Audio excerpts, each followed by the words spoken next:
We live in a world full of systems. We have legal systems, educational systems, and banking systems. The human body is made up of systems: respiratory systems, circulatory systems, muscular and nervous systems. Whether we realize it or not, our lives, our families, our careers, our very existence is dependent on certain systems working together effectively. This is especially true in organizations. In fact, by definition, an organization is a body of people who function together in a collective of systems to achieve a particular purpose. And nowhere is this truer than in the church. Now, I know some people will say, the church is not a place, it's not a building, the church is the people. While this is true to a point, it's also true that the church is a place. Paul told Timothy in 1 Timothy 3, you ought to know how to conduct yourself in the house of God, which is the church of the living God. In other words, the church is the people, yes, but it's also a place or an organization where the people are arranged into a collective of systems to achieve a purpose for the glory of God. In fact, it's interesting to see that when the church first came to exist, systems were developed to keep it both efficient and effective. In Acts chapter 2, we see systems where people continued daily with one accord in the temple, breaking bread from house to house. In Acts chapter 6, the church appointed deacons who developed systems to care for the widows and the needy. In Acts 11, we see a system developing in the church at Jerusalem for settling controversy, spreading the gospel, and even sending out missionaries. So, systems are not secular concepts for the corporate world that are unnecessary for the more spiritual among us. Absolutely not. Systems are biblical, systems are spiritual, and systems are crucial even for the church. So what is a system and what makes them so necessary? Effective systems involve clear policies and helpful procedures that enable the church to accomplish key tasks in a proper and a repeatable way. Simply stated, a system is a repeatable process for achieving successful outcomes. Let me restate that. A system is a repeatable process for achieving successful outcomes. So if you're not seeing success in certain areas, it may not be a vision problem or a passion problem or a motivation problem. In many cases, our failure to achieve successful outcomes is a systems problem. Think about a car. A car is a collective of systems. If the car is not running successfully, it's because one of the systems isn't working. It could be a braking problem, a steering problem. Your car might be overheating or the AC doesn't work. Each of these failures is due to a breakdown in a system. It's the same thing in many churches. Many of us are not seeing the outcomes we want because we don't have effective processes that produce successful outcomes. Look around. Every successful person, every successful organization, every successful venture achieved success because of good systems. Athletes use systems to train. Authors use systems to write.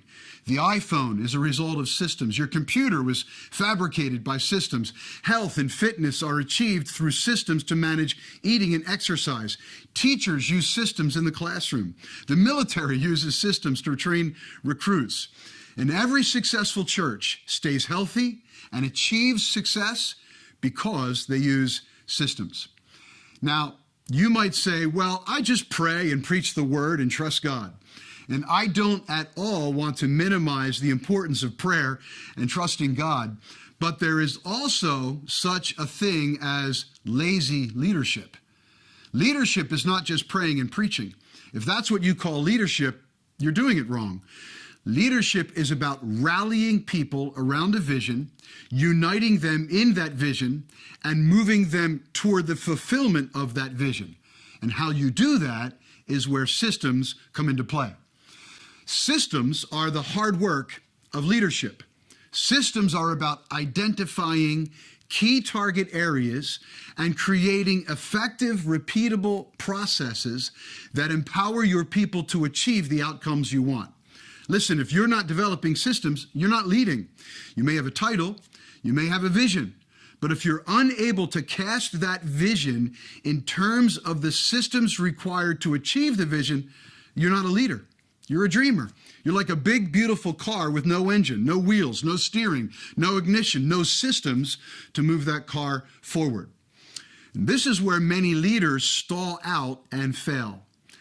They got style, they look good, they sound good, but they have no substance. They lack the structure, the systems needed to produce the desired outcomes.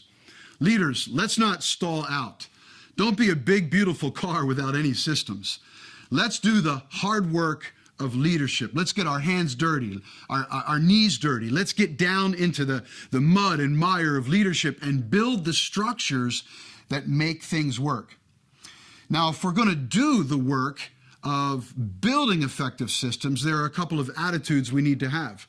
We need to be humble, we need to be teachable, and we need to be intentional. First, we're going to need to be humble. We're going to have to admit where we are falling short in our vision and accept the brutal facts. Jim Collins, in his book Good to Great, said that level 5 leaders, the most effective kind of leaders, he said that good to great organizations and leaders can identify what he calls the brutal facts. These are the harsh realities about our church that we must be willing to confront and openly talk about. The brutal facts ask the questions, where have we missed our goals? In what ways did we fail to achieve our vision? What are we doing wrong and what must be done about it? This is the first step in developing good systems. We need to identify our key tasks and how we fail to achieve them. It's what psychology says is the key step in increasing our competency. It's knowing what we don't know. It means we may be failing, but we know where we are failing and we know what we must do to correct it. We don't blame others, we don't complain about our resources, we look honestly at our responsibilities, and we do what must be done. Next, we must be teachable. Teachability is the ability to admit you don't have all the answers and you're willing to receive some instruction. It means you're open to suggestions. You collaborate with other leaders, you seek their input, and you work together in developing systems to address the brutal facts and achieve the vision God has given you. It may also mean you look to outside resources for templates that may help design your systems. Many churches have already put in place the very systems that you need in your situation. Be careful not to reinvent the wheel. Reach out to others and seek counsel regarding the procedures and the policies that they may already be using. And finally, developing effective systems requires leaders who are intentional. It means leaders must stay focused and be deliberate in the task of analyzing the brutal facts, researching options, and developing systems. This work can be monotonous at times. I mean, let's face it, systems aren't sexy. It's not the exciting part of leadership. It may not be as thrilling as launching a church or healing the sick or preaching a powerful sermon, but systems are essential. They are the framework that gives ministry its structural integrity. And if you will be a leader who is intentional and focused on having clear policies and helpful procedures, you will enable your church to accomplish its key tasks in a consistent, healthy, repeatable way. And you'll achieve the successful outcomes that you need. Thanks for sharing this time with me talking about systems.